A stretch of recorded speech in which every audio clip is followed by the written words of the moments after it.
Pastor Murray was talking about development, training, development, taking the ownership of being a good parent, being effective parent. I watch this, my grandbaby. Let's go down here. Hallelujah.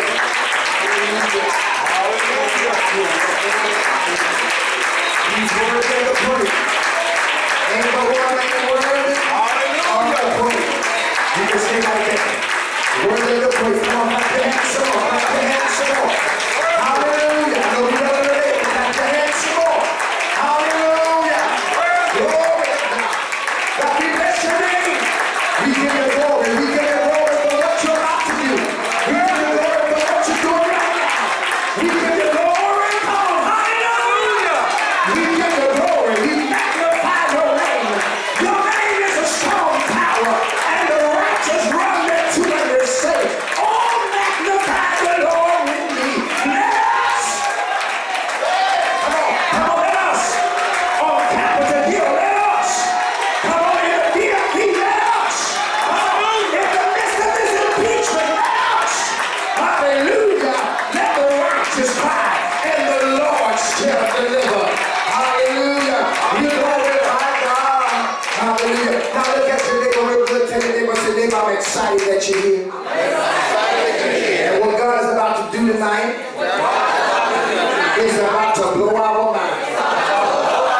Hallelujah. Glory to God. Amen. Listen, you can be seated.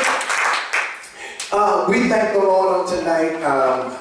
Can you please put your ringers on mute, on low vibration? Amen. So that our phones won't be ringing. Amen. Amen. Amen. So we thank and praise God. We thank God. Let's clap our hands for the fragrance of this house. Bishop Stephanie Stratton and the general of this house. Amen. Deacon Stratton. Come on, let's put our hands together. Let's clap our hands for Apostle Tony Mitchell. Hallelujah. Pastor Lynn. Hallelujah. From Baltimore. DC, I'm sorry, from DC. All right, but we're going to find out. And my baby here, Pastor Apostle Mitchell's daughter, sweet daughter, one of her daughters. Oh God, help us, come on. Amen. Sister Janetta. Amen. I'm about to call her Sister Jamie. Come on, let's put our hands out there, Lord. Pastor Murray. Amen. Come on, let's clap our hands for Pastor Ryan. Bishop Terrence Bailey. Amen. And all of my brothers and sisters in Christ that's here with us on today. We thank God for you, and you, Mother Pam, that came in from New York. Everybody. Amen. Amen. Listen, we want to get excited about what the Lord is getting ready to do. And I was sitting here thinking about some things that God is getting ready to do with us. And tonight, as we stand here on this panel, we want to bless God for the mere fact that the saints of God can come together without confrontation. Even when the White House is acting crazy, we can still have some sense. Amen. So we thank God, and I was out in the parking lot just thanking God, saying, God, I just want this to move the way that you want it to move and not the way that I want it to move. But you just have your way so the generations and the people can come together in unity. Amen. Come together in unity. The Bible said where there is unity, that is what? Amen. Oh, how pleasant it is for brothers to dwell together in unity. Now, we have different, how old are you, Sister Jeanette? You're 34. All right, we have the generation, the millennials. I really wanted to, I know we have the Generation Z, the iGen generation, but we didn't have anyone to cover that spot. But we do have the millennials, we do have the Generation X, we do have the baby boomers, amen. And I think we might have the silent generation in the room, amen, the silent generation. And I was doing a lot of studies, and the study on the silent generation is simply those that have no opinion, but they waiting for their time. They relax and realize, I'm going to live to see this moment. I'm going to live to see this moment come that what's wrong now going to be right one day. Amen. We have the baby boomer generation, which is Bishop, which is with you and Mother Cotier and a few others. here. All right, that's mine. Who else are baby boomers? If you over your 70s, you're a baby boomer. When I picked it up today. If you over 70, you are considered to be the baby boomer. Amen. Then if you under 70, it's a little bit more. Under the solid generation is 70 and above. Then you have right under that, then you have the baby boomer generation, then my generation, the generation X. Then you have the millennial generation. You're X, all right. And then we have the I generation. But if we notice, even on last week when we was talking, I think Bishop Apostle Spence had talked about the generation after us, and which is almost non-existent because there's a bunch of crazy stuff that's going on in that generation. But how many know every generation needs to be heard? Yes. And one thing I did pick up on about generation is it's a group of people that's created, formed, and live in a certain time span. Right? And when I saw that, what got me was, I said that means a generation is a group of people that have occupied a time span that has nothing to do with the kingdom. I'm about to start messing up early. Because watch this. If Jesus said, thy kingdom come, thy will be done on earth as it is already done in heaven, why are we making it, this is questions, why are we making it so important that every generation have to be in confrontation with either the past or in competition with the one that's coming after them? God's not calling us to be in competition or confrontation, because one thing about a leader, every leader got to go through the processing to become a leader, right? Okay, then there is a processor that has to process you. Right. That's right. Your ability to lead is based upon the one that is processing you to lead. Right. But your calling of leadership didn't come from the processor, it came from God. Right. God calls you as a leader. He gives you the ability with gifts. The scripture teaches us that when he went to hell, he took the keys and whatnot and so forth, and he left gifts unto men. Remember the scripture? He left gifts unto men, and those gifts is not just speaking in tongues. It's just not the gifts of the Holy Spirit. There are different gifts of accounting, how to be a good accountant, good stewardship, how to be a good husband, a good wife. I believe all those different things that we're good at and some of those things that we're bad at, they can comprise to be gifts, and sometimes we misinterpret what is our gift. What God did call me to do that. I'm going to show you, I'm going to throw something up. One time somebody asked me, do you want a daycare? That's not mine. God didn't give me that passion. It might work for Apostle Mitchell. It may not work for me. See, it's not going to work. We know Pastor Mervyn loves children. It may be effective for him. Right? It may not be effective for me. Pastor Lynn, do you love children? Do you like daycare? You use them? Bishop, you love the children? Okay, so then Pastor Mervyn is the only one on the parent that's going to have the daycare in his 21st So see what I'm trying to show? God might given him that passion or that gift or that ability to do that, where somebody else may not have that gift. And if you operate in that gift that you're not called to operate in, you can mess up the ability of that person becoming an effective leader. Yes, that's true. Right? So you have to, my late bishop just says, find your place, get in your place, and stay in your place. Find what lane you are effective to operate in. We have the generations, the silent generation, we have the generation X, the baby boomers, and whatnot. I'm going to bring up something tonight that me and Pastor Murray talked about in Jacksonville with Bishop, not Bishop Austin, with another bishop I was there preaching with. He's a part of Shiloh, Bishop Creighton. And we was talking about something, and the generation bishop and apostle, I was sharing that the generation, the baby boomers and the hippie generation, they were so effective making things happen because they wanted to be the first set of rebels of our 100-year span. And so they were trying up the marijuana, they stepping out of the rams and doing what they wanted to do. And then came up is the generation which is I am, the generation X and whatnot. So our fathers My mother was the hippie generation, right? So all of them that came in, I shared with the bishop that my generation, we were so respectful to the generation that was before us, that whatever happened or whatever they did, we just say, okay, well, that's mom and dad did. But what happens is with our generation X, we said, we're not going to raise our children that way. We're going to make some changes. And because some changes have been made, what's going on with this generation today? Because we made some changes. Can I say something? Change, nothing is wrong with change. But what are you changing it for? You changing because you didn't like how you was brought up? Or how you felt in a certain way? I'm not going to make my child come to church because they drug me to church.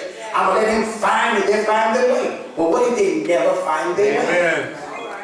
Now, I'm going to ask Pastor Murray to talk about something he shared today that I was eavesdropping on earlier. Him and Pastor Ryan was talking about it. And I walked up and I said, well, that seems like the church right about now. It seems like the church right about now. So generation to generation, God gave me this thought, this plan, and the thought in the plan was simply this, y'all. He said, one, I want you to come together and bring the generations together. He said, and tell them, I said, stop fighting and competing with one another. This is not about a generation. This is about a kingdom. This is about a move of God. This is about the order that I have set for this time.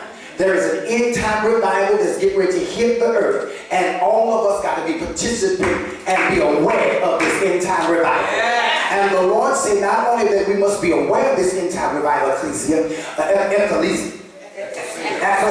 going to get it right. Ecclesia, reason why God says, I want us to come to ecclesia and get this right in D.C. This is what God said to me as I was driving here. I said, God, why there? He said, ask Bishop to explain to the church before you go any further what ecclesia means. Thank you. Y'all know the called out. Yes, sir. Right? So every one of us in this room, whether we like it or not, we're the called out one. And if we're the called out one, then we can't do what the world do. Whether we like it or not, we can't use their formula. Because all the world's formula is nothing but stolen formula from the kingdom. That they have tapped to use it to manipulate. Come on. We went to see the history of the African History Museum yesterday. As we went down and began to walk up, I took pictures of certain things and I looked at things. I said, God, where we are today, look where we come from. And look where we are today. He said, what's the difference? The only difference is that you have made slave men to your own selves. And I've given you power to tread on serpents and scorpions, and by any means the work of the enemy can't do you no harm. He said, all of this is the history from where y'all come from. He said, but this is not the history from where you've been called. You was never called to be a slave. You were called to be kings and queens, princes and princesses. But because of the lack of knowledge, because somebody like to give you the knowledge. Watch this, my sister. Today, if my generation or the generations today, if we continue to fight, we will lose the knowledge that we possess in our fathers and our mothers. And then what will become is slavery or slaves to our own mentality. Yeah. We are willing, we are able to create stuff, but not able to get out of it. And then we become bondage to the thought patterns that we create. Can I say something to you? Everybody here will say the word thought. The word thought. Do you know if you say one thing, that word will start creating thoughts. Count to 3. If you say one thing, by the time you get to 5, a thought pattern has already been created. That thought pattern is not always good. Our generations that's coming, we have thoughts. And they're all not good. Deke, Mother Cotia, or anybody that's 17 and up, your thoughts were good when you was young either. That's right. That's right. And some of your thoughts now are not good. That's right. So that's why we have to have a conversation at the table. And say we have a set of generations in this room. What are we going to do? Generation to generation. What are we going to do? And here is the question I want to ask us. Are we ready to cause the generations to come together and be unified? Are we ready to come together? When we look at scripture, it is biblical for us to be intergenerational. generational, because God says repeatedly through.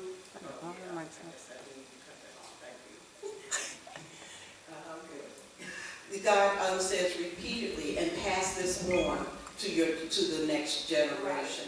So we were wired to have intergenerational connection. But what has happened, as the apostle has clearly stated, is we have allowed the world to change our value system. And every generation has its own value system. It has its own life experiences. The generation that is younger than us has no comprehension of what we went through. The generation that's older than us, we have no comprehension of what they went through. And the only way that the generations are going to be reconciled to one another is that they understand the value that each generation brings. Yes. Yes. And the younger generation takes for granted a lot because they didn't have to struggle to live the lifestyle they're living. They're living the lifestyle that was provided for them. And we're responsible for a lot of the rebellion and the lack of respect that comes from the younger generations because we allowed it, we tolerated it. I personally, it hurts my heart to see how the millennials, not all millennials, but especially unchurched millennials, are raising their children. And so we've got 5- and 6-year-olds who are twerking, who are cussing, who, if you turn a camera towards them, they immediately get into their pose, but they can't say their ABCs, they don't know their math, their timetables. You know, I mean, if you're going to do the extra stuff, then you should have the basic things going on. Amen. So we do have to work exceptionally hard. Older people, you know, and I personally struggle with it, trying to remind myself that my mom probably thought I was just as crazy as I think some of the young mothers are. You know, life has taught us and we've matured, but we've walked the same path in many cases. And so the compassion, the love, being able to transfer the message, and in the church transfer the litany and the liturgy on to the younger people is something that we have to be prayerful about and intentional about. I'm determined that I'm going to connect with the younger generation regardless of what they're saying and doing that I don't approve of, because I wasn't perfect coming up either. We have to come off of it. Not compromising the faith, the Word of God, but understanding that they're dealing with different issues. They're 10-year-old kids, 6-year-old kids who have been through stuff that the 60 and 70-year-olds have not experienced. So their world is different.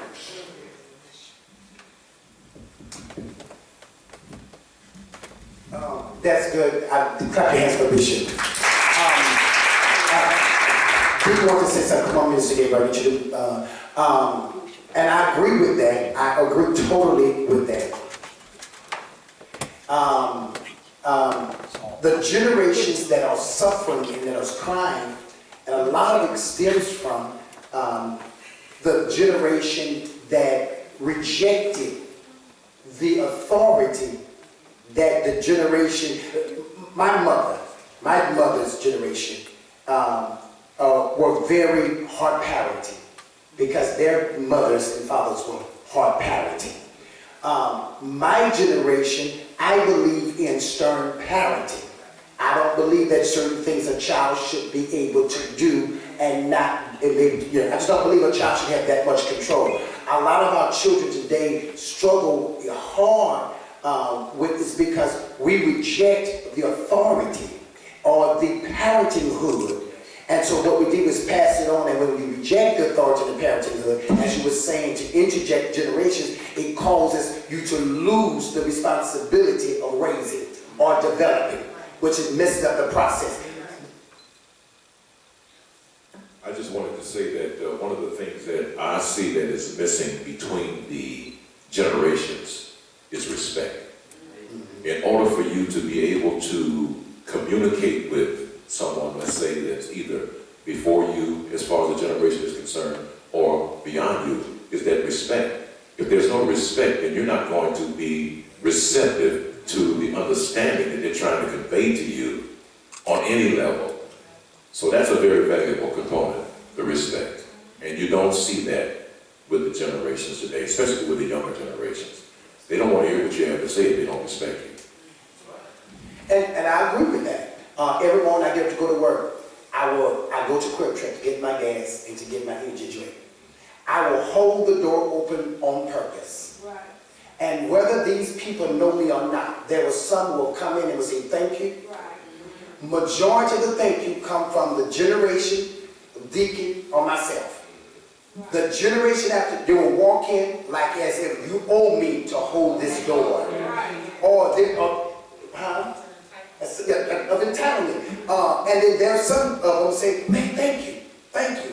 Or like, I go all the time. And I have one particular young man, when I'm going in, grab the door, he will wait. Sometimes we arrive at the same time. He say, no, it's your turn to go in, bro. And he don't say thank you, but he hold that door as a sign of, I'm grateful that you have the door open. So I want to say, ask Pastor Murray, what happens to the generation that the door isn't open for, and the generation that the person holding the door for? What happens to your generation when the door is not held open for you, versus then the door that is held open for you? So what happens? Yeah, the difference, your opinion, the difference of your opinion. How do you feel when you say that door, the generation before me didn't leave the door open? Yeah. Right. I actually was going to say that what I learned is that a lot of times younger people are receiving blame for something that they created because the ball was dropped. I'm an intentional father. I have a 4-year-old son. And my 4-year-old son, when he was 2 in daycare, the teacher used to say, he's the only one that pushes his chair in. They would say he's the only one that cleans up after he finishes eating, because we were teaching him that at home. My 4-year-old son right now could stand up and tell you his mantra, which is I am the king, I am the light, I am the example. He can tell you the Lord's Prayer from top to bottom. He also can tell you that I can do all things through Christ, Philippians. He can tell you the scripture, the whole nine, because he's being taught that every day. And so a lot of times what we experience is not just someone who woke up and said, I'm not respecting anybody that's over 25. But no, somebody that raised me was either too busy, was unintentional, I'm in their way, right? And it's not that their mom is 16 or 17, because my mom is 67, and my oldest brother, she had him at 16. So babies didn't just start having babies, right? Babies been having babies. Right. But what you teach them will always be on the parent. And a lot of times we push them into society and we expect the school to raise them because mama got a double shift and daddy don't really want to be there, or daddy got a double shift, and by the time we get home we're too busy. But we invest, my wife and I, we invest in his manners, we invest in his spiritual upbringing. So when you see him and he says, excuse me, and, I can poke my chest out in public. So I think that a lot of times it's a lack of home training, but it's not that person's fault all the time. It's that the ball was dropped somewhere. And so in order to find that, we got to climb back up the ladder and see who didn't teach you what and why.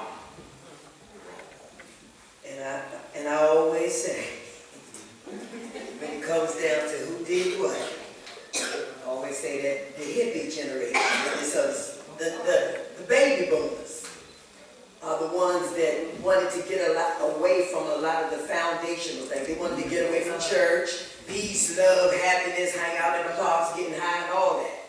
And so when you think about the ball being dropped there, we are their children. We are the children of those individuals. So sometimes the things that we saw that wasn't necessarily right, it was right to us, because that's what we saw. I mean, I think about, you know, certain things I never thought was a problem, because the people that I loved and respected and looked up to, those are the things that they did. Like with me growing up, I never saw anything wrong with people that got high. Because all my aunts and uncles and mother and everybody, they just got high. And we were right there while they was getting high. Album come out, sifting the weeds, seeds falling down. You know what I mean? This was my life. But I didn't see anything wrong with it, because the ones that I looked up to, the difference was they took care of their responsibilities. That mic's not working. But when my generation started repeating what we saw, there was something else that came out in our era as far as the drugs. You got the older generation, beyond the baby boomers, their struggle was alcohol. Right. You got the next generation, their struggle was weed, angel dust, you know, things of that nature. Then my era came to crack, which was a whole nother beast. You know, so you had parents from my generation that left their children. They didn't really pour into their children because they were caught up in what was going on in the world at that time. I mean, I can remember for 5 years leaving my daughter to the responsibility of my mother because of me being out there in the streets, you know, or a latchkey kid. You know, so you get I look at where it started, and when I look at it, I see it dropping with the baby boomer generation and just progressing on down. One of the greatest things that I also see missing with the millennial generation, they are one of the smartest generations that's out here, but they lack life skills.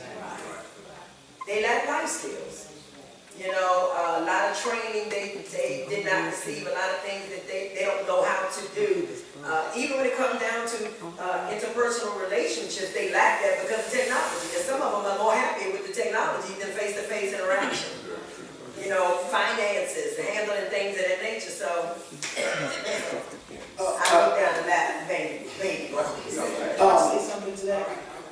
I just want to say, just to piggyback on what she said, with the ball being dropped, right, now here comes this system that says, we'll raise your baby for you, right? So where there's a lack of principle or structure, now here comes the internet. I had a conversation with a British gentleman, my wife and I, we were on a cruise, had a conversation with a British gentleman, he's probably 50, and another gentleman, he was about 60. And the British gentleman kept saying, how, and they were both brothers, but he kept saying, how do I raise my son? He just plays this game all day long. And I said, and I'm the young one at the table, I said, you're the father, right? I said, nothing can come in your home and dominate your home unless you give it the authority to. My son has TV too. He has Netflix, he has a tablet, but he prefers to go outside and play because I demand that, right? I'm more invested in teaching you life skills and not saying, well, just watch TV because that gives me and your mama free time. Right? Being a parent is a job. Yes. And so it's our job to establish foundation and principle. And I don't care what era we're in, whether we're in the 1500s or whether we're in 2020, principles and standards should never change. That's right. Not for the internet, not for anything. And so, but with that dropping of the ball, right? Structure went out the door. And then here comes internet and said, don't worry, we got your babies. And we're going to have them all day long. And we're going to, you know, and so I think that, and so it's like, it's hard to even blame the internet because it's like, what do you do as a child if this is the only thing I know and it's always in my face when mama's not or daddy's not? And it, you know, allows me to go, I can travel from here to Timbuktu without leaving, you know, but it takes that father or that mother to come home, but no, let's go outside. Let's go dig a hole. Let me go teach you what a mud pie is. Let me go, you know. And then I know Bishop going to say something, then Pastor Ryan, then I'm going to let Pastor Lynn say, and then Mother's going to say something. My brother right there going to say something. So we're going to, then Sister. So we're going to say, I want to go back to this one thing, the question that I asked Pastor Murray, but, and I want you to think about it, I have to tell him about it again if I have to. Go back to what Deacon said, respect. When you respect what you are called to do, you will always do what Pastor Murray just said. The principle remains the same. If you fail to respect what it is you're called to do, then you allow all kind of other obstacles to come in and start redirecting you into other realms. So I really believe that we got to go back to the respecting of the fact of you being who you are. As Apostle Tom Mitchell said, those that dropped the ball. My mother didn't raise me. I was raised by sharecroppers. So my mother didn't give me the teaching that I have today, but I respected what my grandmother and grandfather taught me. And till this day, when I'm having a conversation with Pastor Murray, we meet him at the house, with Pastor Ryan, or whoever, I will always say, but my grandfather told me this. That's right. Come on, I'm always going to go back to what he said, to the foundation of what he said, is because if he survived it in that time, we have some comparison about our day and time, but them brothers were surviving with no education. We are dying with education and power and wisdom and knowledge. But what they just had was the wisdom, the knowledge that they possessed and created on their own way. Regarding respect, that is, regarding respect, that is something also that we have to be aware of in terms of carrying ourselves in a way to be respected. Yes, good. You know, you can't be 60 hanging out with 25 and 30-year-olds Or acting like them. and acting like them, dressing like them. At the age not to shoot that. Exactly. You know, that really matters. But authority is the word that I wanted to deal with that you spoke. And one of the things that I've been trying to help younger women understand is you have to establish yourself. And that baby comes out the womb. They must understand that you're in charge. You're in charge. Oh, it's my best friend. She's 3. She's not your best friend. She's your child. I don't care if you're upset. I'm responsible for doing what's best for you. And if you don't establish your authority in the house, then a 2-year-old is going to be running the house. A 12-year-old is going to be, you're going to have to fight a 13-year-old. You're going to have to fight a 13-year-old if you do not establish from the beginning. I'm not negotiating with you. You know, I don't need your opinion on my relationship.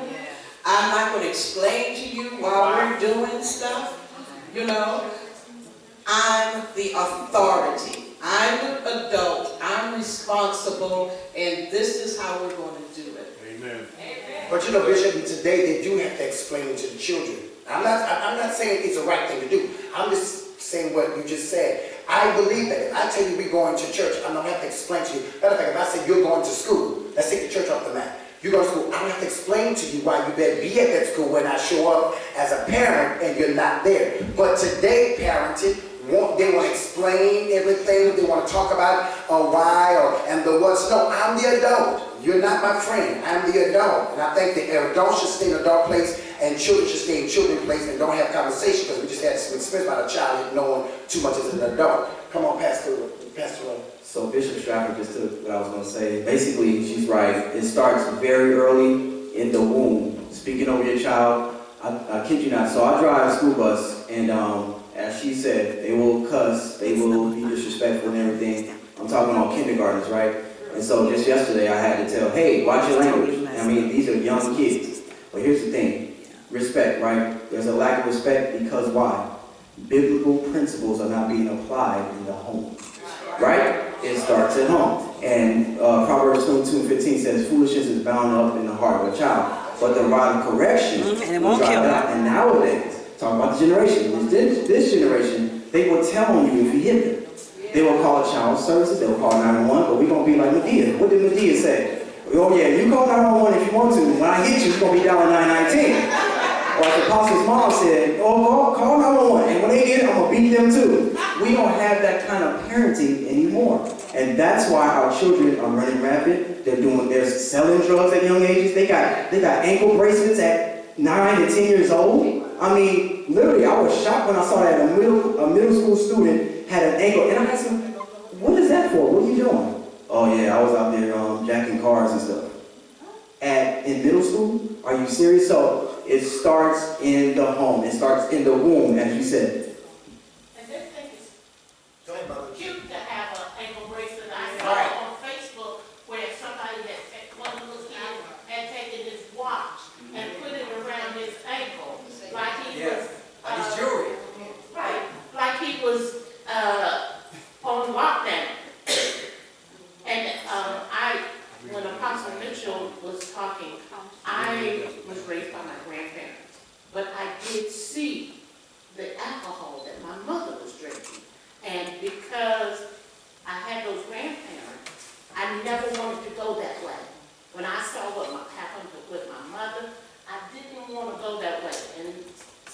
my other relatives. I just knew that if I took one drink, That's right, the spirit then coming out. I would become an alcoholic. I That just knew spirit that. coming out. Right, I just knew that, so I never wanted to drink, and it's all about respect. Pastor Lynn will tell you, I'm always with young people. Not anymore, they fuss at me now.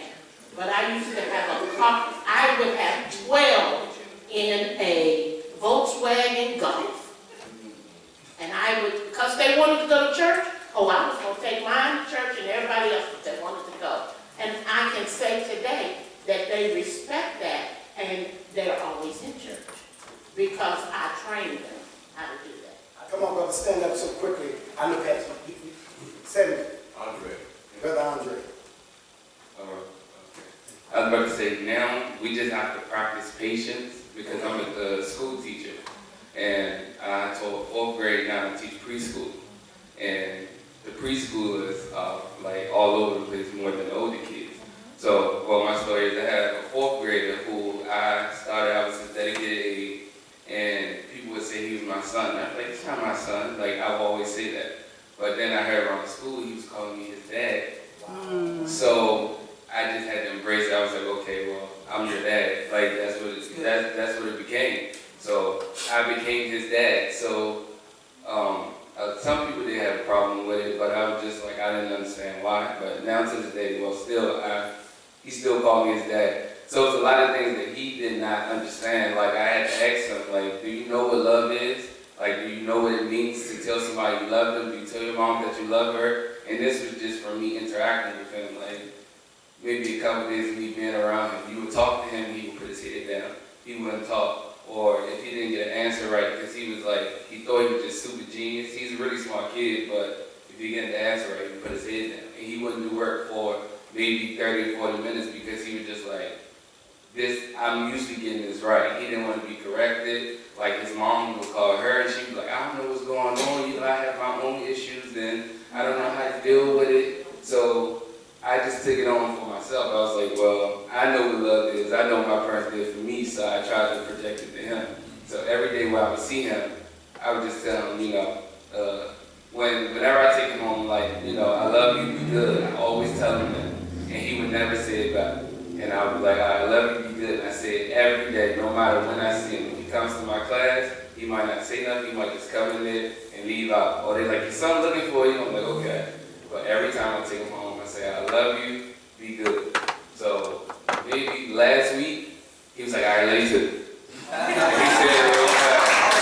So I was just like, you know, it came from me. I was like, okay, I have to practice patience because I was like, he goes to school every day. They're like, he's not listening, he's not following direction. He won't listen to nobody but you. And I'm like, I gotta work. I can't be in the class with him anymore. I don't work up there anymore.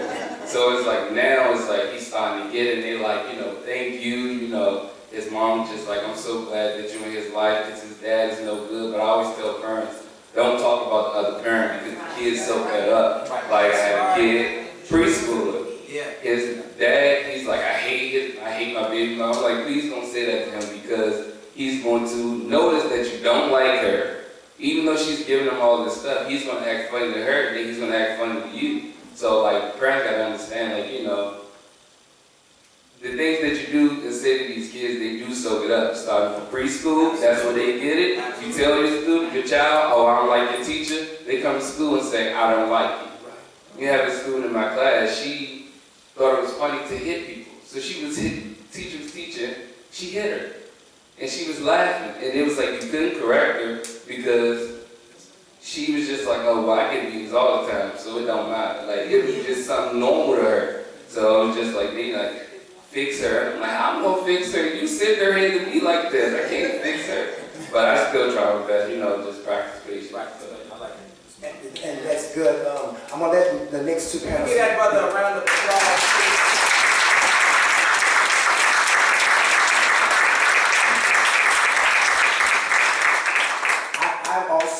My brother had that same experience with a member in my church. I will always tell to him, I love him, and he would never respond. And one particular day he said, he said, BJ, I love you. I just don't know, because I never heard it before. from a man. From a man to say that I love you.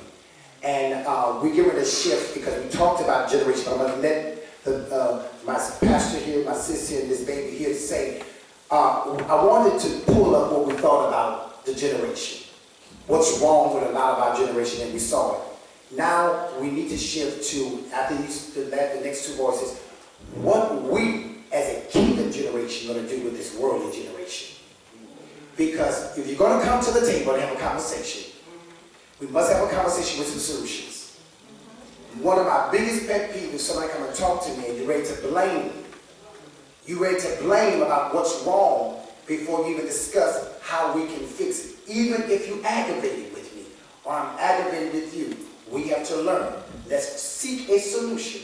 Or a major solution might be, I may not be the solution for you. I need to find a solutioner. Someone else get the job or the point across to you. Amen? All right, come on, Pastor. That's what I was going to say because I'm an educator and I teach classes by groups. So my first class were 19-year-olds. They have no foundation. Where do they get it from? And then when you go to an older person, you know, they're expecting you to know better, but these babies have no life skills. They know the computer, they know how to apply for a job, but they can't have a regular conversation because they've never been raised. So where does the church come in, or where does the adults come in who know that they don't have a foundation, instead of blaming them, instead of ostracizing them, instead of passing them off? When do we take a stand and say, you know what, I'm going to step in? So now, because of that, it was the first of the year when I got these kids, now I got 10 babies that I call and say, did you get up? Did you do what you're supposed to do? Did you go to your appointment? Did you comb your hair? Did you take a bath? Because they were never taught that this was a regular routine. As long as I got my makeup on, you know, I would wash my clothes. And then another thing, because I work for district government, the district government or the government has built-in able people. So I gave you a place to stay, I give you the food stamps, but you know nothing about life management. So you got bags and bags and bags of clothes that you keep buying clothes because nobody ever taught you to wash your clothes. And preserve what you have, because you have good stuff, but you would just rather keep buying stuff instead of washing it. Or instead of knowing how to grocery shop, you would rather go buy all, microwave stuff. You don't have any foundation of cooking. Now you have illnesses and your kids are ill. So it goes way beyond the surface stuff, because now they're raising kids who are learning the same behavior.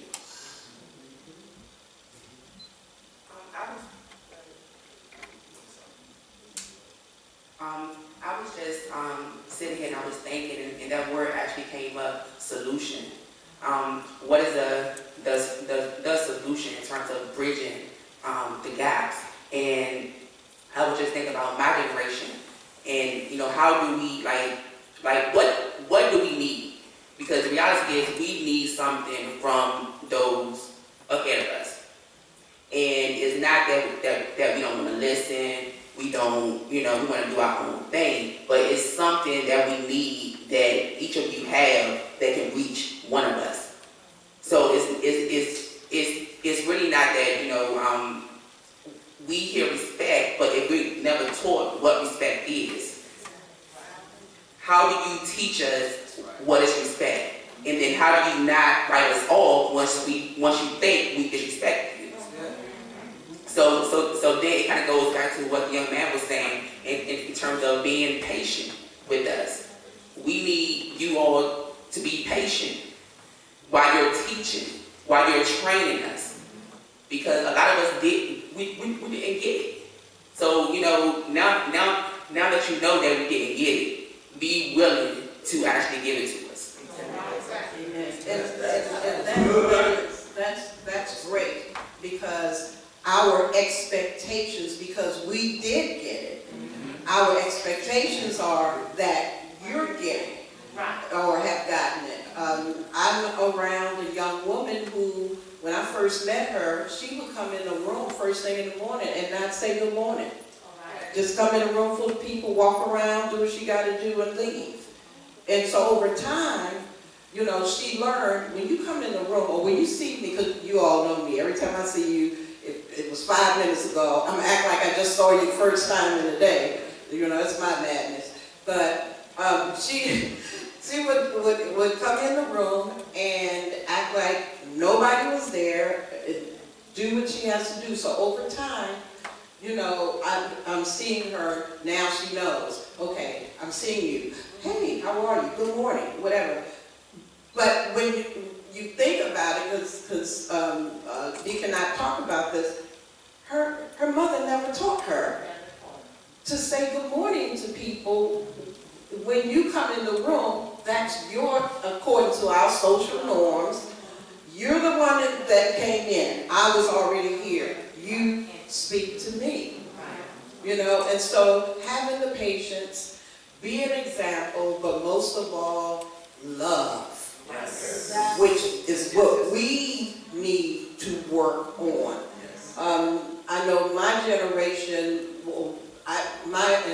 and I talk to Apostle about it all the time. My mother was very refined, very, very demure, and very, you know, things must be mannerly, things must be done properly, and what have you.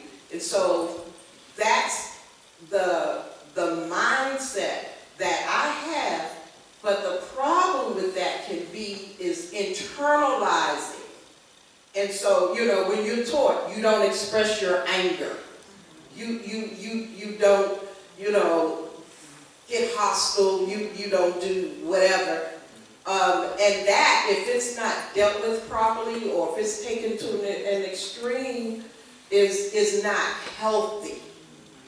It's not healthy. And so the older generation has a lot of internal issues.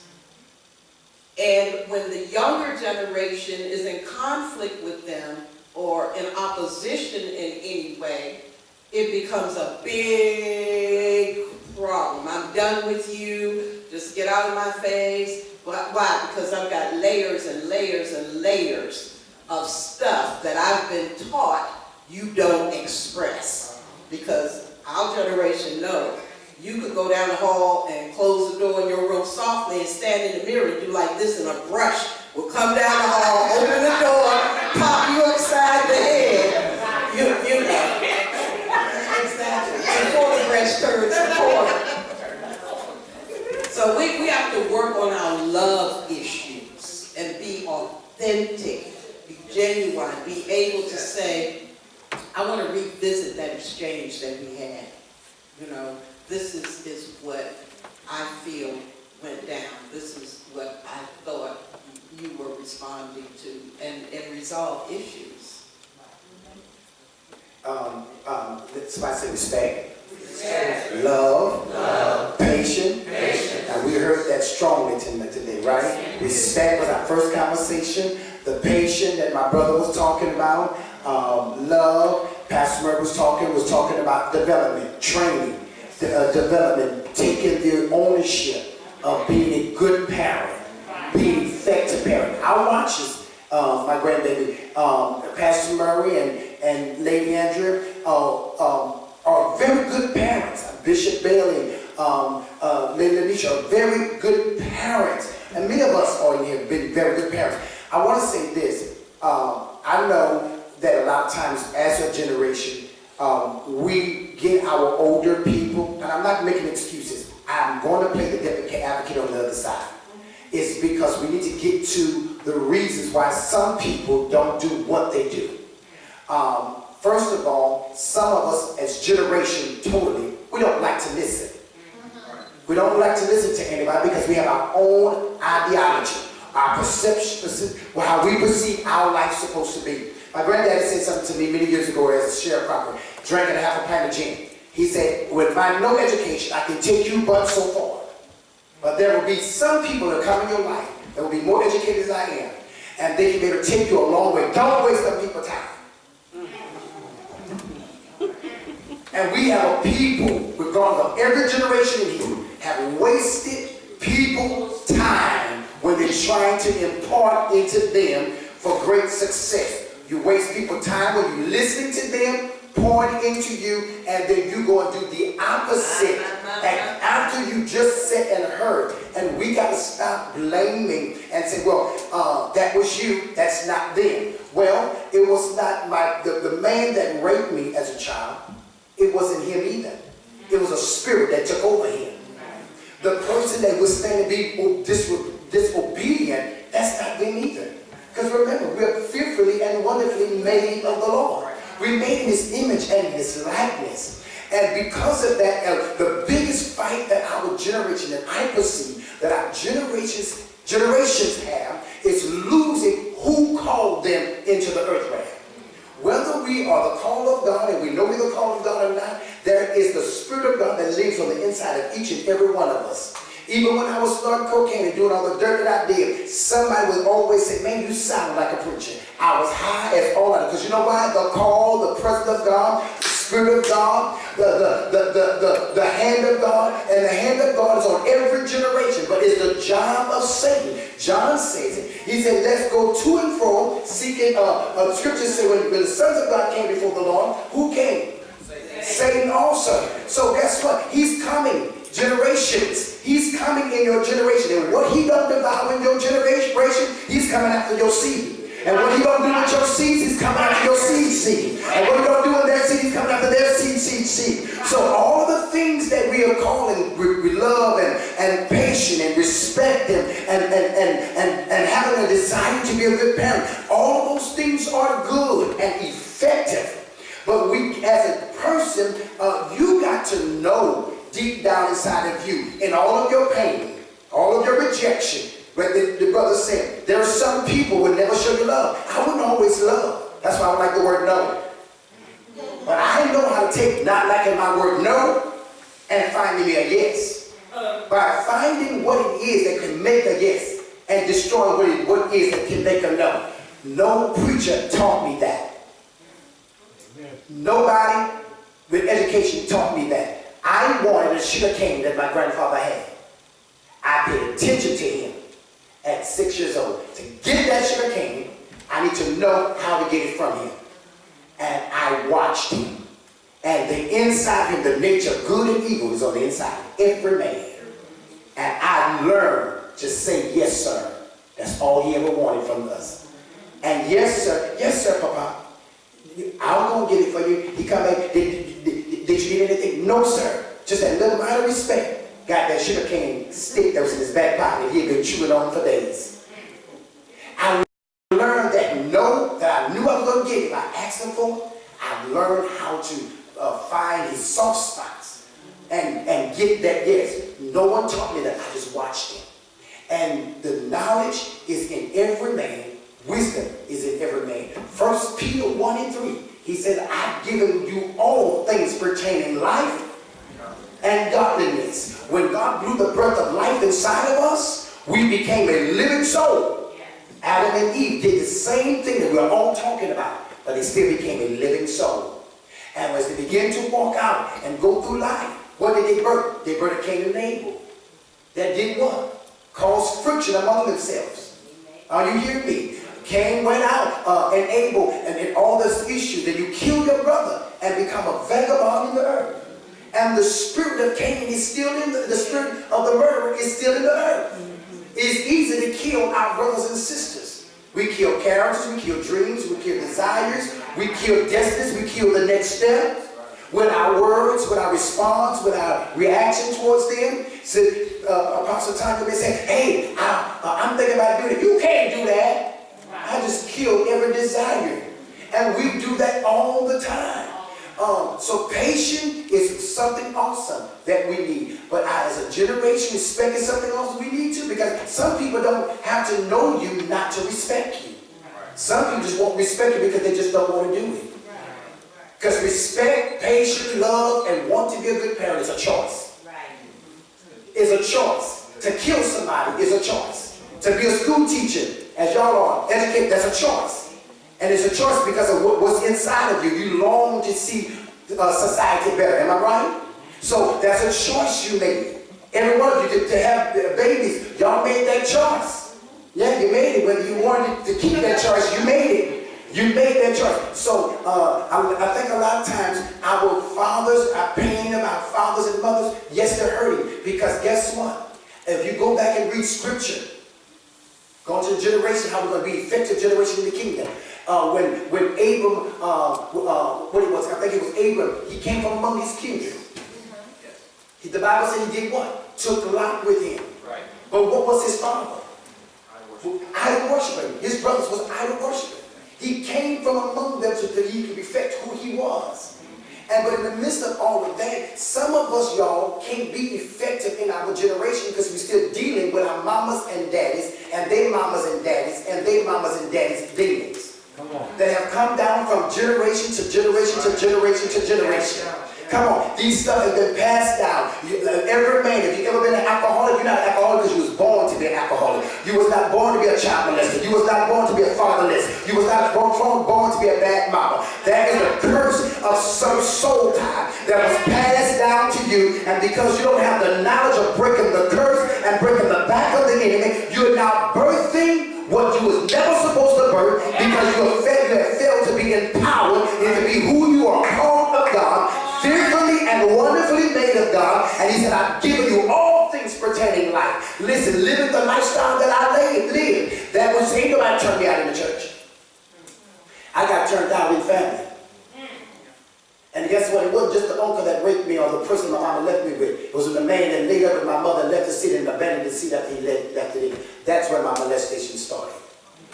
The pain and the brokenness of our generation, and every generation is from, has nothing so much to do with half of the stuff that we talked about. It had to do with the demonic track of the enemy. Because when the sons of God came before the Lord, the Bible says Satan came also. He said, where have you been? To and fro, up and down. See who I can devour. Whether you're saved or not saved, that book is after you. Because he knows the moment you get saved, you'll change the generation. All right. He said the moment you come to the reality, my brother, of who you are, you will turn America upside down. Come on. The moment we can get the church back to its rightful place, to be the woman that God called the church to be, and we won't be fighting about the gender authority or the femininity that the church is supposed to birth in, then when we walk into that realm, generations can be delivered. Generations can have Isaiah 61, and the Spirit of God is upon me, and he has anointed me. We got to get to that place that the brokenness of the generations of everybody from, let's say, the 1900s to 2019. Let's say 1919 to 2020, right? That's 101 years.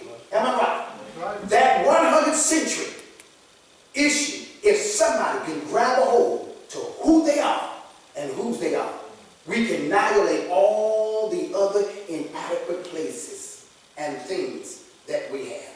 It is our responsibility. No one has to teach you the God sense. Because if anybody has to teach you the God sense, and I preached up here, God help me, and you have the floor. If I can teach you the God sense that's in you, I can teach you the occult sense that I've created for you. Wow. Because here's the key. If I'm teaching you the God sense and I'm jacked up, then what am I teaching you? Come on. And a lot of jacked up people got good things in them. So as a jacked up generation, as the generation is messed up from the 80-year-old to the 1-year-old, we got to grasp on the inside of us and listen to that inner voice. That's the reason why psychology tell you, sit down, relax, think, get in a meditative place, and you'll hear your strength talk to you. Because strength is a voice. Wisdom is a voice. Knowledge is a voice. Pain has a voice. Sorrow has a voice. But you can silence now unto him that's able to do exceedingly and abundantly above all that you think and ask, according to the power where? Is in you. Every generation, I need us to hear that. The power of your generation and the power to survive your generation is inside of you. But we're losing it because we're fighting each other because you are in pain. Something you said, Bishop, our other older people, the old elderly, they got so many layers. But our generation today got so many layers. We're hurting because we say, help. And nobody hear us. Or they're too busy. So, yeah, I got mine, you get yours. Or we pretend they're not there. So generation, I think the prophetic call of God tonight is to say to us, right there, ecclesia. We are the called out whether we know it. Because you know how I can tell you you're the called out? Because you survived the last hit. You survived what you went through. You survived mom and daddy dropped you, abandoned you. You've been to Mephibosheth, dropped, left, but Mephibosheth still had a son that no one ever talks about. Come on. Come on. In his crippled legs, laying down in Lodabar, a place of discomfort and malfunction, he had a son. And notice something, when the king called for there be any seed left of Saul, nobody named Mephibosheth's son. They said there's a seed of Jonathan, his name is Mephibosheth, he's down in Lodabar, laying at his feet. You identify my crippled place, but you didn't tell them that I'm productive. I've been productive while I was crippled. I didn't come just to lay up a generation. I came to set up a platform so we can hear the announcement. Yes, my mama allowed my grandparents to raise me, but thank be unto God that they did. Hallelujah. Yes, I was burnt as a child because others didn't want to raise me and watch me while my grandmama had to go to work. Yes, I was dropped. Yes, I was abandoned. Yes, I was broken. Yes, I got a lot of issue, pain, and hurt that sometimes don't make me a good pastor. Yeah. But there's something down on the inside of me called Mephibosheth.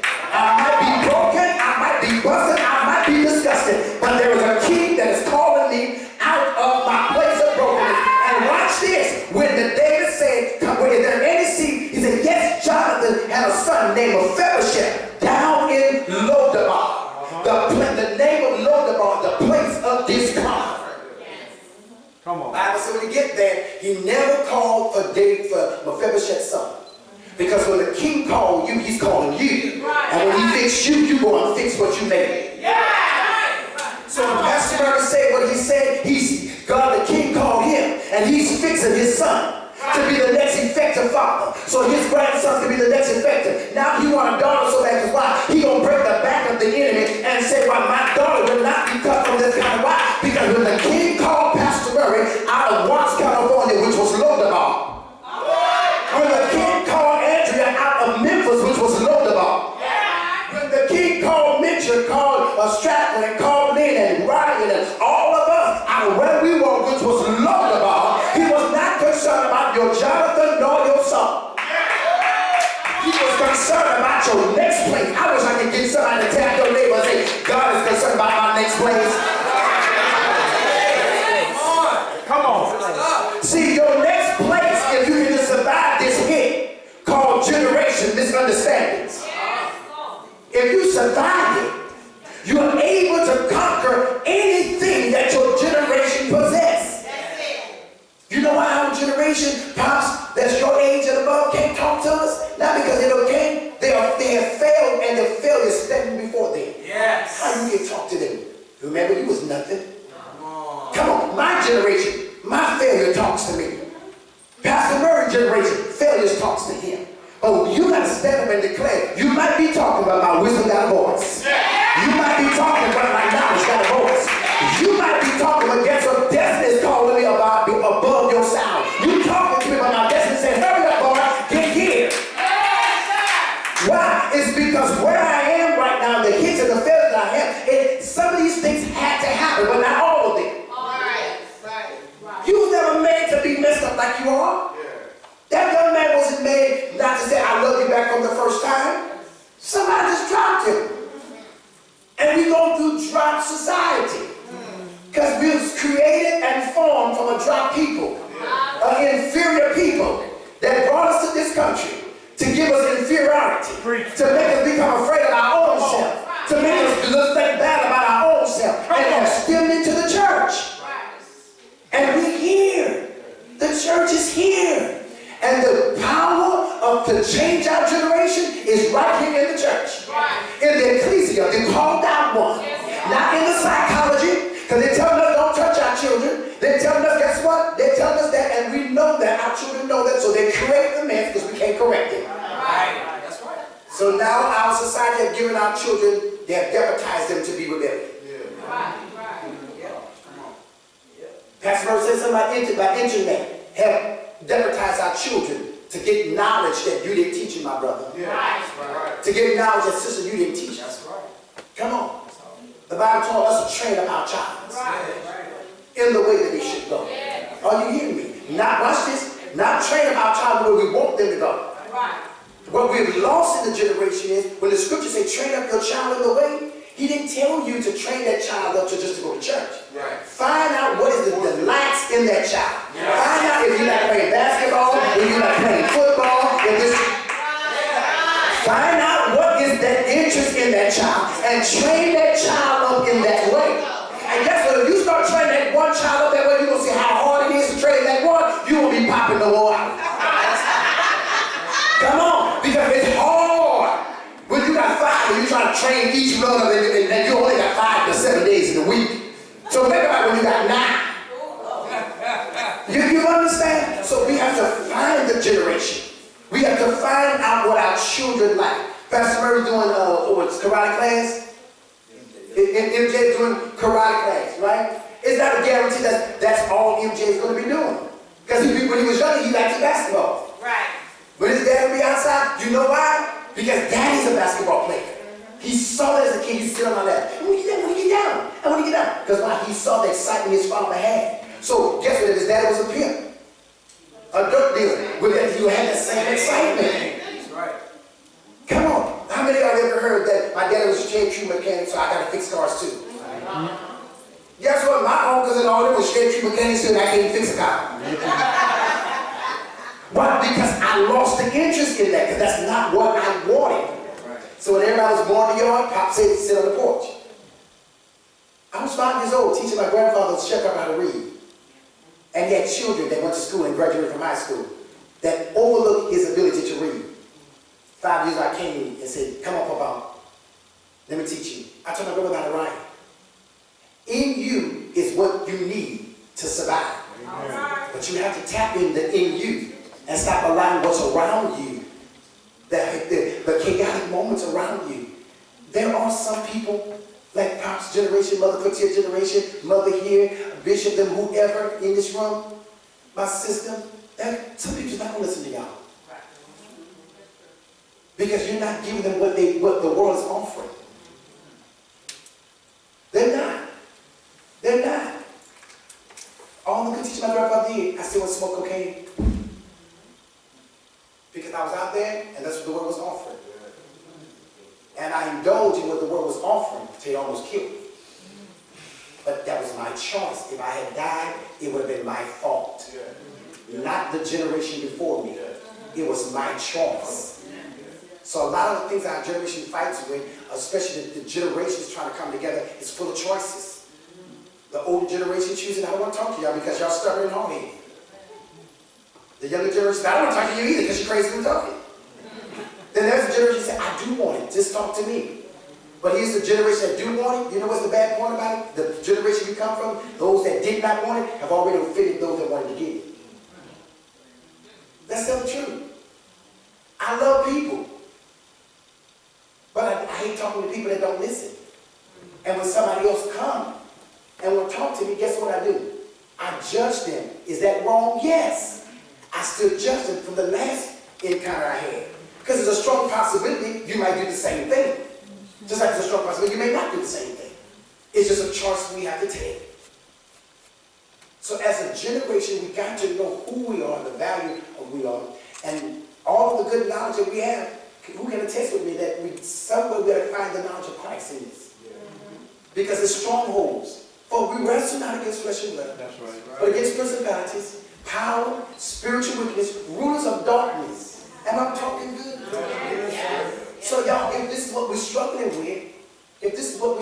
with, everything that we're talking about, I said in the parking lot. I just teared up. I said, God, I know the panel going to be some good stuff. He said, but until Ephesians 4 and 6 come on, we can talk about all the things we want. We have to put on the whole armor. Because Uncle Sam teaches that. He teaches his own people how to put on the armor on to go fight the enemy. Right. The game bangers teach you the code, how to put your armor on. The drug dealers teach you how to be what? Everything have their armor. So we're going to be effective in our generation. Somebody asked the question, I think it was you. What can the church offer? Put the armor back on. Put your armor back on. The helmet so you can think right. So you can discern right. Stop discerning with your heart, but with your conscience, with your mental. The breastplate of righteousness. Gird your loins with what? The truth. How many of us can stand today and say the church have a lot of truth in it? Thank you for not standing. Because a lot of the church don't have a lot of truth in it. We have theology, studies. We have, hypothesis, educated guesses, empirical studies of what is right. Come on. How many of y'all can agree with that? Preachers? Yeah. We all don't have it. Do you agree with me?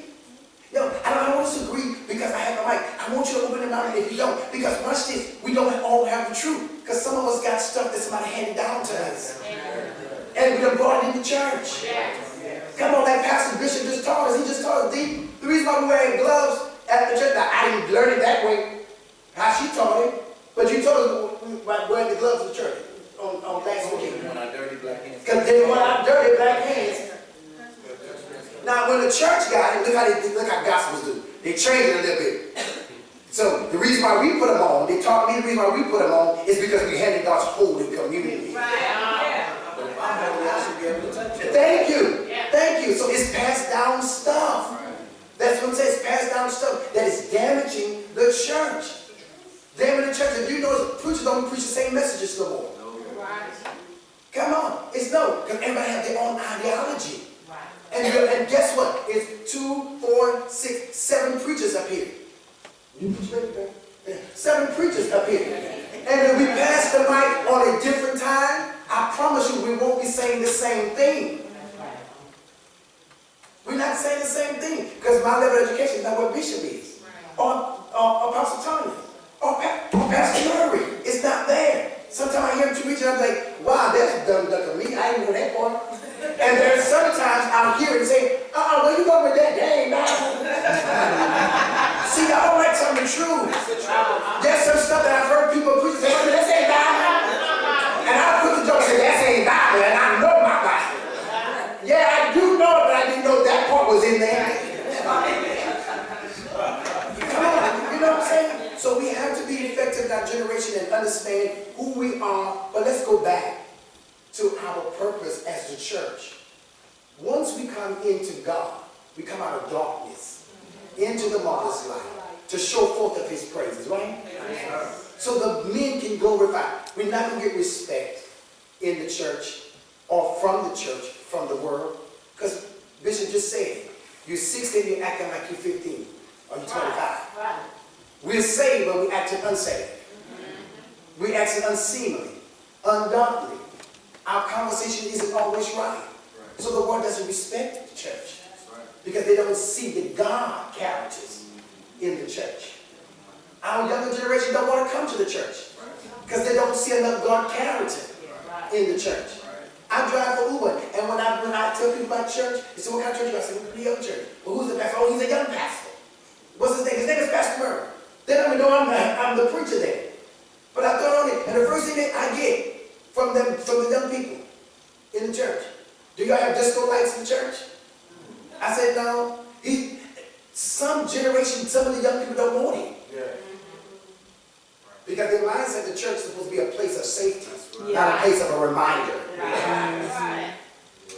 Come on. We know the church is changing in a lot of ways. What's a healthy way, Pastor Murray, so we can move it down the track? What could be one of the healthy ways that you think that we can help this generation being in the kingdom?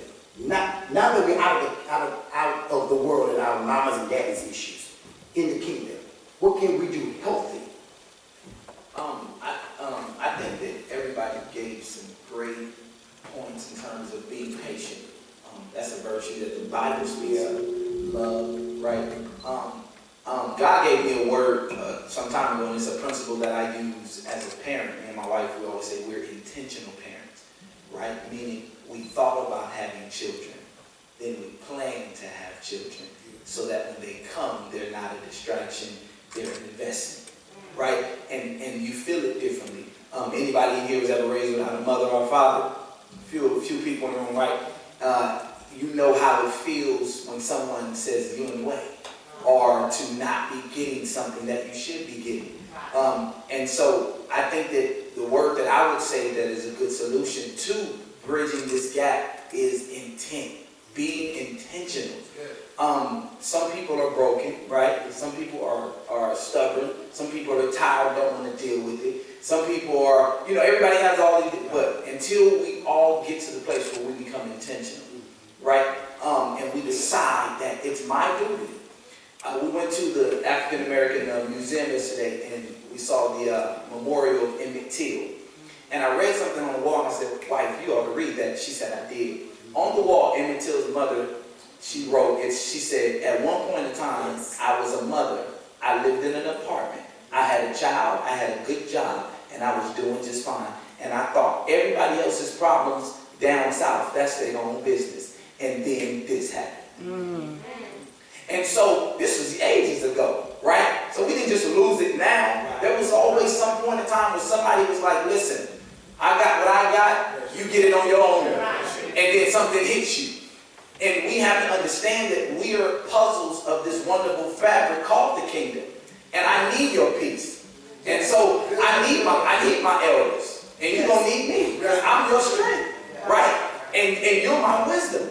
Right? And so we can't fight one another. We have to both be intentional. And the enemy's job is to destroy the languages in which we communicate. So it's to make you feel like I want to replace you and make me feel like I'm no good to you. So he gives you dogmatic things to say to demean me or to make me feel like I'm incapable and incompetent. And he make you feel useless, right? We have to destroy that. And those of us that are exceptional, because some are more exceptional than others, right? Some have the ability, like you say, mother, I don't need nobody to tell me. I'm just going to go load my car, right? But then there's others that need to be tugged, right? There's some who has to come into an environment like this and hear it, like, you know what? I got to do better, right? Everybody didn't march with Martin. Everybody didn't lead with Harriet the first time, the third time, or the 100th time, right? But with intent, she led a revolution. With intent, Martin led a revolution. With intent, Christ led a revolution. You understand what I'm saying? With intent, the church has come through many of movements. And so we're not failing, we're just going through waves of up and down. Even if you read the word, the Bible declares that there was times when Israel had sinned for 40 years. And then here come a new judge. And now they whip them back and shake. And so we have to make up in our mind every day that we wake up. My life is not my own. I have to invest. I've been telling the church lately, commit to the person on your right. Right? Commit to the person on your right. And if we build that mentality and we stop walking past one another, all day long they've been laughing at me in D.C. Because I see a black person and I'm like, how you doing, brother? God bless you. And it shocks them because they don't want to walk right past me. And I say, it's too much going on in the world for me and you not to be speaking. I ain't afraid of you, you ain't afraid of me. I saw some sisters and I said, how you doing, sister? Oh, I'm doing great. Yeah, I'm doing great too. It's a phenomenal day, ain't it? That's my mindset. I'm intentional about making an impact in anybody's life that I come in contact with. I'm not afraid of the person on my right. I'm not afraid of my elders, and I ain't afraid of my son generation coming up. Y'all gonna help me across the street. I ain't even worried about it. Amen. Y'all ain't gonna put me in no old folks home, because I'm gonna be that cool old dude that y'all wanna keep around. But somebody say intentional. Intentional. Make it your business to be intentional. So that means if you are 70, 60, 50, I get it. They say you get to a certain age, my mama, she's old now, y'all, so my mama say stuff that we couldn't even say when we was coming up. And I'm like, mama, you just don't care no more, man. Are you trying to get a rise out of me? But you gotta understand, with that, some of the older generation have decided, I ain't got time for it. But you gotta make up in your mind to be like Charlie Wilson. You have to reinvent yourself so that my generation can get what's in you. Y'all been listening to Charlie since way back in the day. Guess what? We still listening to him too.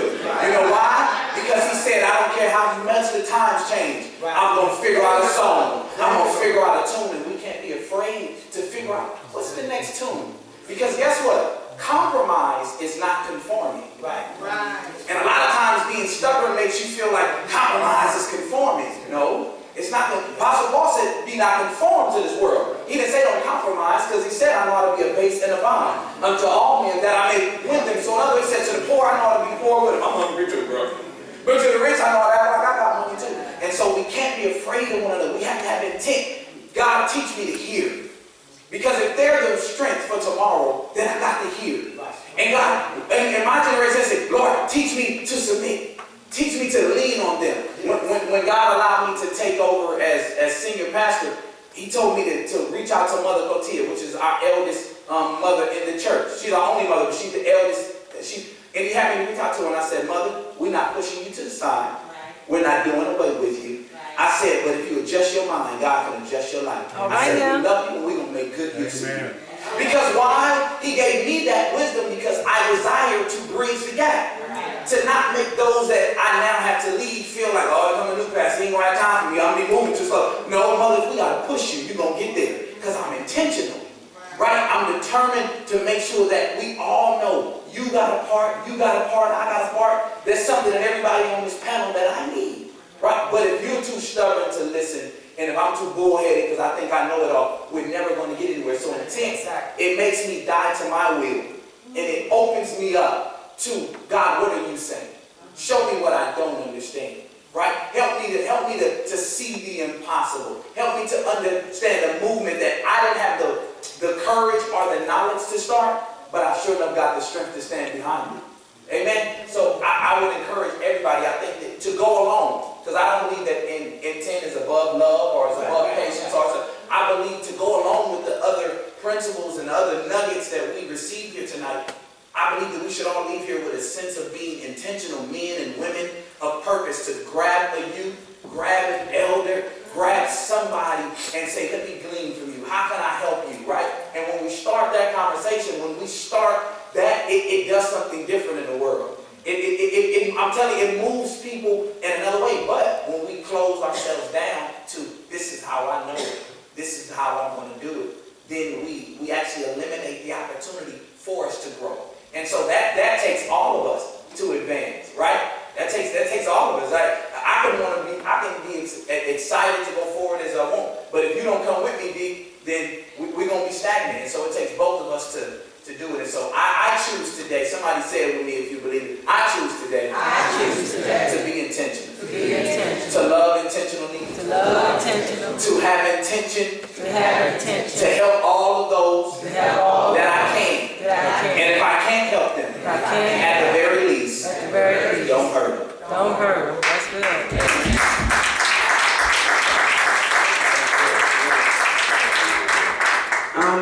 I would say just being open-minded and really embracing our differences. You know, we're all in the kingdom, but we are all different. You know, so we have to be willing to really just be open-minded to you know, say that, you know, some things may evolve, some things may change. You know, this is my leader, and this is my apostle, and I'm very progressive. You know, so I bring a lot of ideas to the table. You know, but at the same time, she is someone that's about standards. So if I bring her something that is not to the standard, she like, no. So that's me being open-minded to, you know, take the no to understand that, like, that is wisdom. But then also there are things that I bring to the table that it's like, okay, go ahead. It's different. But that's about, you know, just come to the table and just being open-minded, compromising, reasoning, because that's how we stay together. We reason. We have to be willing to reason, you know, and not just shut everything down. Right. Amen. My word would be consistent. Because the youth that I work with see us as wishy-washy. They read right through us. And they don't believe what we believe because we don't believe what we believe. That's good. So you can't say I have faith and I believe in God, but yet post on Facebook, woe is me, and they see you. They see what you post on Instagram and Facebook, and they follow you. So now you said, I trust in God, and you just stood up there and exalted, but then you posted, my life is over, the devil's after me. So now you have killed your witness. And so the youth are seeing that you killed your witness, and why should I believe in your God when you don't believe in your God? So our consistency and our faith, where is your faith? The Bible says you only need a mustard seed of faith. Most of the time when y'all post, y'all don't have you only have to spell faith.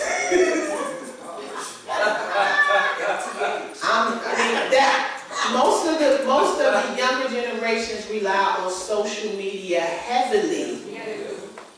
That is their TV. Like we used to watch Good Times, they watch the internet. Right. And what you post and what they see in your lifestyle, the way you argue with people and disagree and have no love in your heart, they don't want your God. So they're judging your consistency with your faith. So I would say my word would be consistent. Who do you believe? And are you standing on his promises?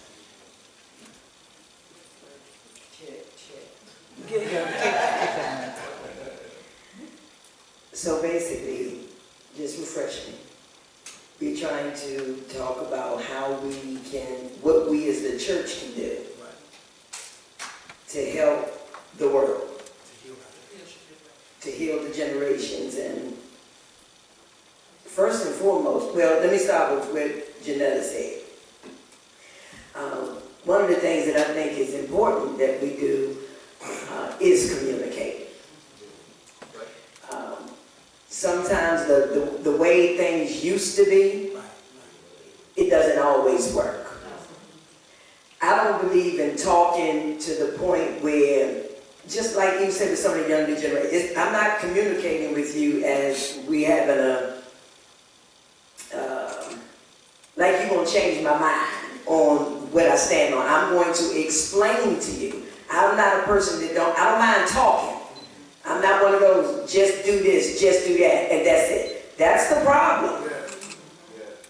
Because a lot of times individuals in the church have been simply told, don't do this, don't do that, with no understanding as to why.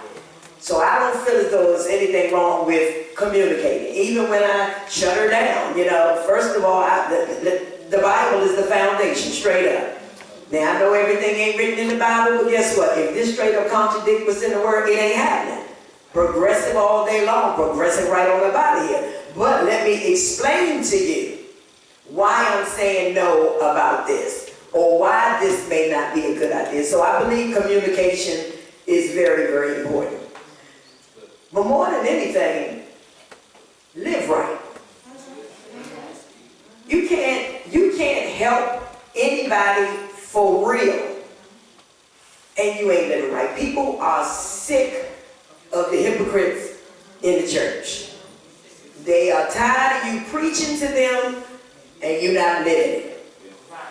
Make up in your mind, first of all, before you try and help somebody else, help yourself. Get to the point where you can really live what you preach. And purpose in your heart, especially us, because this is a leaders gathering. Leaders are turning people off. Because we are the ones that's leading the people, and we're the ones that's not living right. Purpose in your heart not to be a person that turns somebody off from God. People don't really have a problem with God, they have a problem with God's people. And what we have to understand is we are God's representative in the earth realm. And if you ain't representing right, you ain't gonna be able to help nobody. So get your life in order. Amen. That's good stuff. Before Bishop comes, Pastor. Okay, I just want to piggyback on what Pastor Murray said, the scripture I was going to use as well. when Paul said, "I become all things to all men so that I may win them." We have to find our niche. And I don't mean to sound so holier than thou or whatnot. I know how to have real talk with the young people. In the same token, we're going to end up coming back to the Bible. I may not say it's in the Bible, but it's going to be there. And so what you have to do is, it's really the Holy Spirit that gives us the way of how we can relate to this generation. I pay attention to the life of Jesus, how the people he came in contact with, he was nothing like them, but yet he was able to change their very life. And so I can't say because this young man that I just met, he's a drug dealer, I can't relate to him.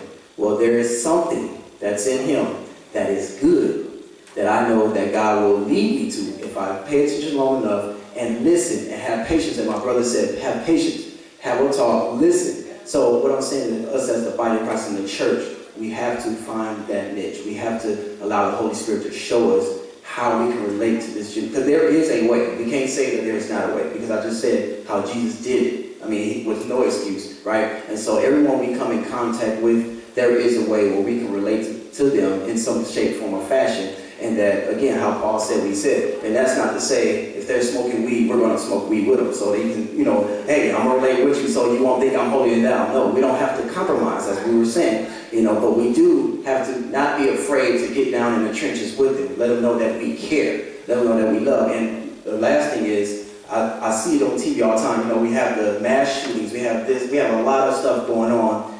And we as a church always get upset. But then we're never out there making a difference.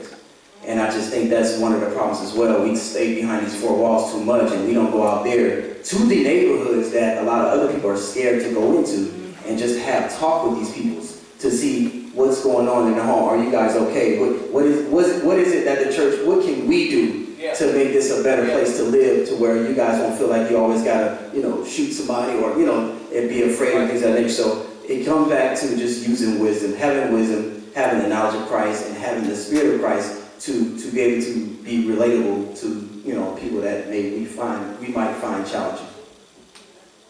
Amen. And I agree with everyone. I think that my word may coincide with Pastor Mary, and that's responsibility. We as believers need to take responsibility as God's people in terms of being the example to the world, to introduce them to Christ. And in that, we have to change our perspective, because sometimes we tend to focus on the local church and who's in there, and who shot John, and who did this, and we don't understand that we're called to the world. We come together and we can testify and snot and cry and rejoice and all, but then when we get in the marketplace, you don't know who we are. And we have to take responsibility that my purpose goes beyond my temple duties. I am light called to push back darkness in the world. And so I have to equip myself. I have to feed myself the word. I have to know the word, because it's truth that makes us free. And if all I have is mother wit and street knowledge, that's not going to get people saved. I need to know the word. I need to be in relationship with God through prayer and preparing myself so that when I have a divine moment, I'm able to seize it and to either plant a seed or water a seed that's been planted in someone's life so that God can give the increase. My word. Oh, I'm sorry, sis. Come on. Oh, that's okay. There's only one word I haven't heard all night, and that's fear. I know that our parents put fear in us so that we wouldn't do and say certain things. And I know with my granddaughter, I put the fear of the word in her by saying all liars go to hell. And I showed it to her. So, but the fear factor, hasn't been just pushed to our kids. I know they call the police if they want to, but if you put that fear at the right time, and they know that you mean what you mean, then with the fear, with the patience, and all the other things I've said, you'll get a good result as well. Oh, I got it. Okay. Talk loud. I thought about something Pastor Murray said, the word intentional. I drive a school bus as well, and I have an 11-year-old girl, she's in middle school. And she get on my bus, mouth is very loose. And every time she said, I said, we're not going, she said, well, so Tuesday, she said, you always picking on me. You intentionally pick on me. I said, no, I intentionally go after you to make you do better. I said, I see something in you that you don't see in yourself. I said, I see a young black lady that's growing up and that's going somewhere in life. I said, you thrive on attention. And when you don't get the attention that you want, you act out. I said, but I intentionally want to see you do better.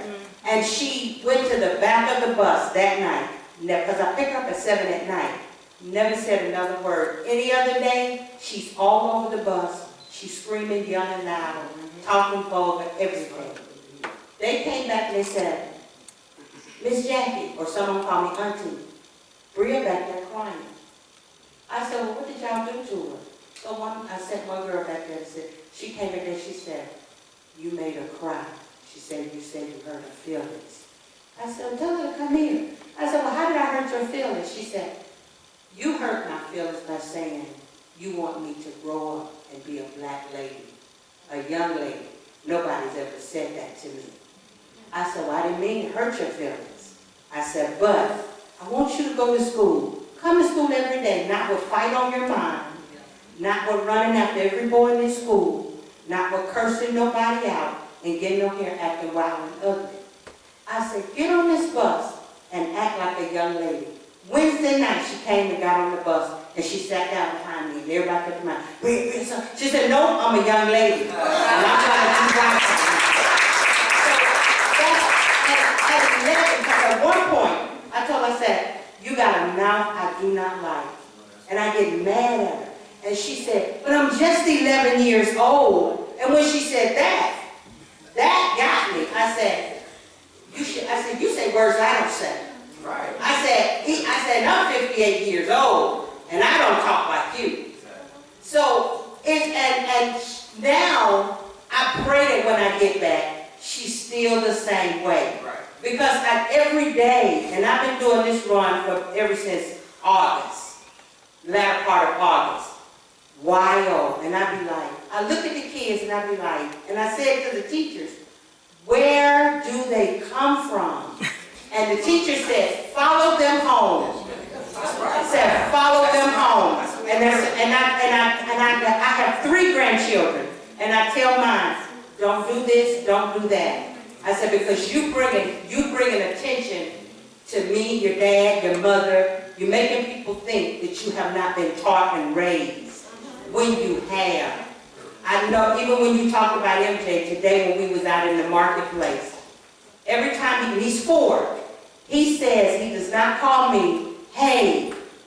He don't go you, he go, Elder Jackie. He acknowledges who everyone is in their respectful place. And then he will say, yes sir, no sir, yes ma'am. And that's how I tell my grandkids, say those words. Yes sir, that's how I was raised. Yes sir, no sir, yes ma'am. And a lot of people, they go, well they can just say yes. I say, I like that sir and ma'am on the back end. It shows a little bit more respect to me. That's all I have. You sure? I want to say this. I want to start it out with this right here. I'll enjoy every word, and I'm going to learn to be intentional, open-minded, consistent.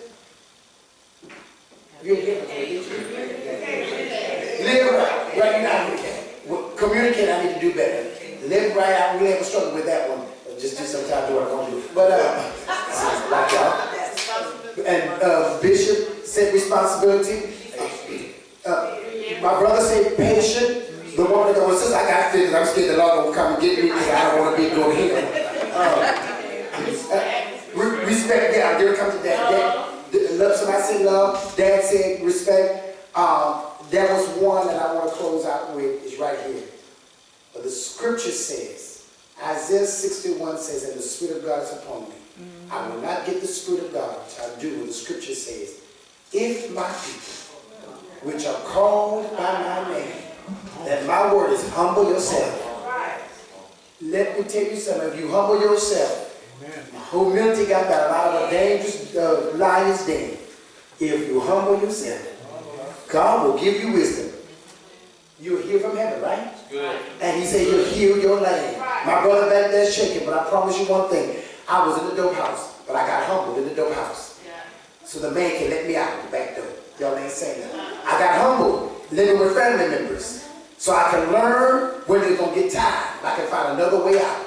Humility will give you wisdom. Come on. It will give you knowledge to get where you have to go. Because why? The Spirit of God be upon you. If you just humble yourself, the Spirit of God will rise up on the inside of you. Amen. And all the other things, I believe I personally can be, I can be other than everybody said up here. If I just remain humble, true to myself, and say, God, I heard what these people say. So we got to better ourselves. He perfect those things that are concerning us. Amen? Amen. He's going to perfect my love, my respect, my living right, my consistency, my intentional, can we give it again? Open-minded. He's going to perfect that. Pastor Ryan, what did you say? You got it. Anybody else have a word that you can throw up? Just real quick. Forgiveness. Forgiveness. I'm going to practice my forgiveness so I can heal myself. Because physician heal yourself, but you can't heal yourself if you don't know how to forgive. Because we're holding people bondage in our own head. Rent free. Amen? All right. Anybody else in the word? Willingness. Accountability. Knowledge. Knowledge. Undesirable. Undesirable. Mother said, thank you, Mother. She said that in the car on our way driving. Undesirable. God said, she said the word dropped in me, undesirable. I said, good, I like that. Someone, Bishop? Sister Phillips? You have consistency? Anybody else? Understanding. Understanding. Identity. Identity. My sister, the pom-poms, you got a word? No. My brother, you got one word? They took mine. They took yours. Pops? Discernment. Come on, our generation needs some more discernment. Sister, that helped me with my Wi-Fi. Love. All right, we need some more love. Willingness. All right. Come on, Sister Angela. Compassion. Come on, Mama. She took the word. My sister behind Sister Angela took the word. She says faith. That's good. All right. Come on. Strength. Strength. Initiatives. Man, we got all these good words in here that we can. Mama, you had something? Oh, you're listening. All these go. Mother. Yeah. Listen. Listen. All right. Mother Pam, you got. What you say, Pastor Mother? So we take all these words and just put it between two slices of bread and eat it. Be all right. All right. Anybody else? My little baby with the red jacket on. You got a word? Passion. Big sis. Unity. See, you got a word. Unity. All right, Mother Pam, what you got? She sleeping? Oh, she said, oh, you said that. I have an acronym. An acronym? BICODA. Be ye kind one to another. BICODA. Be ye kind one to another. Right, Michael. All right, Mother Sister Phyllis. You got something, Sister Winnie? Kindness? My brother right here, you got something? What do you say? Courageous. Good. My brother back there got another word. Study. That's a good one too. We need to study. All right, Brother Pearl, you got something? Loyalty. That's good. Listen, we're going to tell you got a word? Pop said diligent. You got a word? No. Lead. Apostle lead. That's good. Our generation to learn how to, our generation, talk about everybody's generation, needs to learn how to lead. What you say about that? Encourage everybody. That's good. That's good. Come on, let's stand on our feet and clap our hands all over the building. If my people will humble themselves and pray, seek my face, turn from the wicked ways, then will be given it. Hallelujah. If my people will humble themselves and pray, seek my face and turn from the wicked ways, then will they hear from heaven and you'll heal the land. Hallelujah. Somebody lift your hands right here. Lift your hands. Pastor Mervyn is getting ready to come and worship. Come on.